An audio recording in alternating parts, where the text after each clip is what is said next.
بسم الله الرحمن الرحيم الحمد لله رب العالمين والصلاة والسلام على رسول الله. السؤال ما رأيكم في من يحرم للحج من منزله؟ الجواب لا مانع، لكن المشروع أن يحرم من الميقات. وما الحديث الذي يتداوله الناس بلفظ إن من تمام الحج أن تحرم له من دويرة أهلك، فهو حديث ضعيف كما نص عليه الحافظ الألباني في كتاب الأحاديث الضعيفة والموضوعة. Question says, what do you feel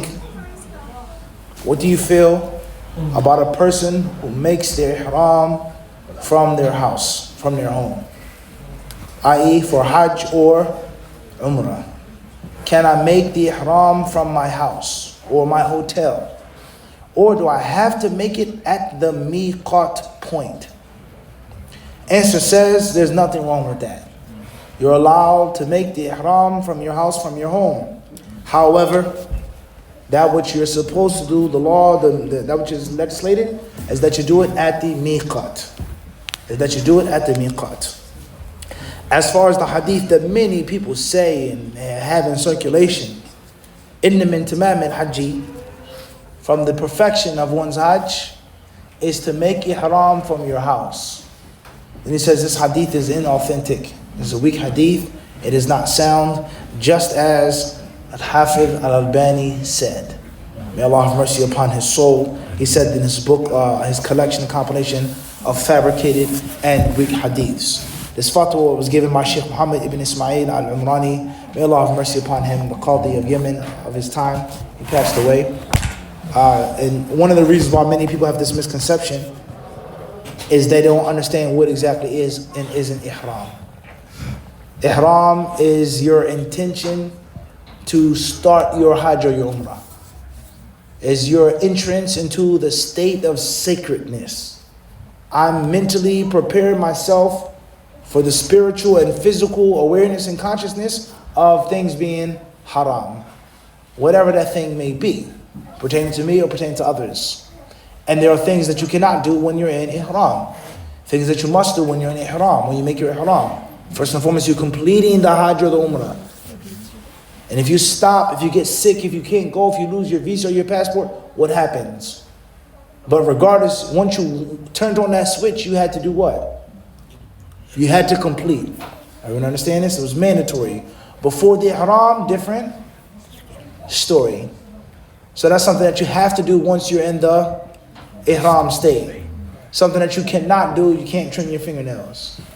Even though it's a sunnah for you to trim your toenails. It's a sunnah to trim your mustache, whether it's obligatory or not, but you should trim your mustache. You can't do it no more.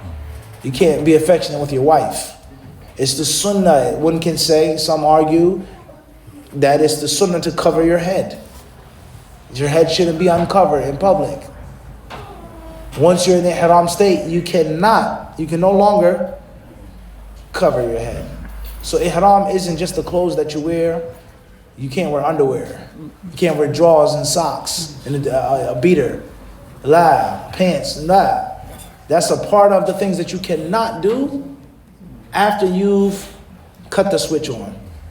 All right? So for argument's sake, somebody putting on the clothes, taking off their underwear, that doesn't mean that they're actually what? In ihram. But once you are in ihram, now the clothes pertain to your niyyah. Everyone understand this?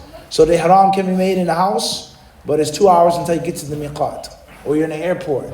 It's an hour and a half before you get there in the air. So make sure you don't fall asleep and cover or your wife is sitting next to you, you give her a hug, she gives you a kiss. I'm so excited. I'm so happy. This is so romantic. We're going on Hajj and Umrah together.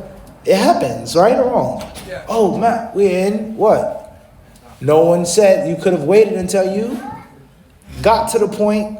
Now, I can't touch you no more. Now, I can't sleep unless I cover my face and my head. Some people can't sleep like that. I don't understand this. Or I have a problem on this. I need to wear this. My feet get cold on the airplane. No one forced you to do what? To make ihram prematurely. Everybody understand this? But I am going to take a shower, shave, put in ihram clothes, but I'm going to keep my socks on.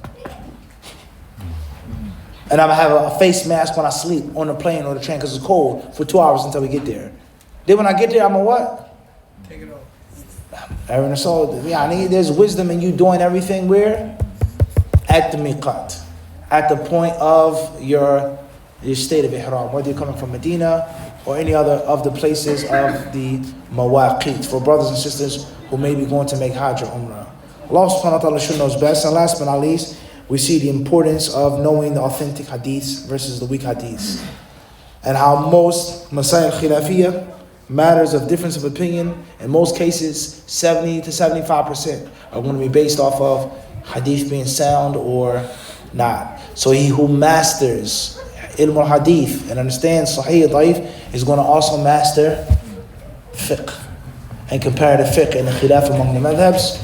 And this also shows us how this scholar wasn't from Jordan, he wasn't from Albania, and one may even argue in difference, say he wasn't eye to eye or 100% with this, but he gave Shaykh Albani his flowers. He paid him his respect.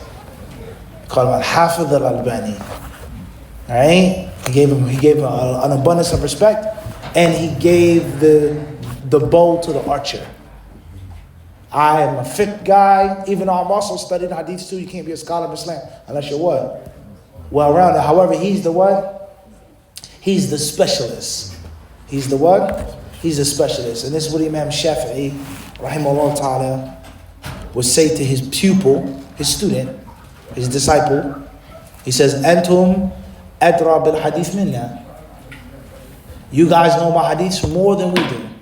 فَإِذَا بَلَغَكُمْ شَيْءٌ فَأَبْلِغُونَا.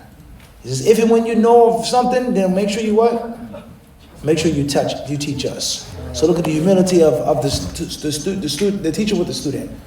And realizing that his student had excelled at something, he didn't. And he gave the bow to the what? To the archer.